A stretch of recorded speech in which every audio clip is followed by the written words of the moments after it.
Trump vows investigations of Democratic district attorneys. Former President Donald J. Trump said in an online campaign advertisement on Thursday that if he were re-elected he would completely overhaul the FBI and the Justice Department and launch sweeping civil rights investigations into local district attorneys' offices. Mr.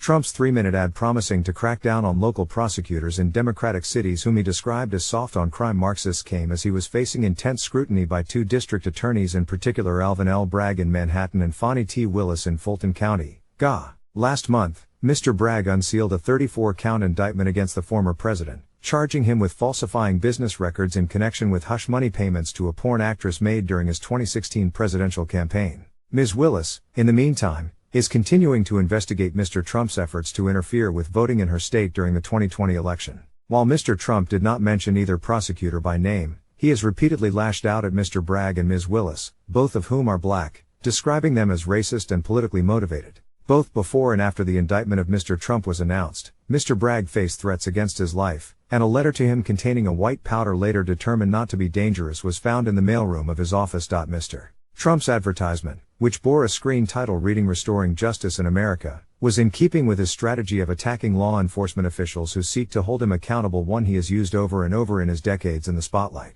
While Mr. Trump and his allies have often sought to undermine the FBI, which has taken part in multiple investigations of him in recent years, the advertisement was one of his most menacing threats yet against local prosecutors. Mr. Trump said that district attorneys in cities like Chicago, Los Angeles and San Francisco should be subjected to federal subpoenas seeking emails and other records to determine whether they had violated federal civil rights law or engaged in illegal racial discrimination. That appeared to echo the language of the investigations that the Justice Department has often undertaken against local police departments accused of racial bias. Mr. Trump specifically called for an inquiry into the district attorney's office in Travis County, Texas, which recently won a murder conviction against Daniel S. Perry, a U.S. Army sergeant who fatally shot a protester during a Black Lives Matter demonstration in the summer of 2020. The case has become a lightning rod for the right as Governor Greg Abbott, the state's Republican governor, has suggested that the guilty verdict was wrong, and said that he planned to pardon Mr. Perry for the killing.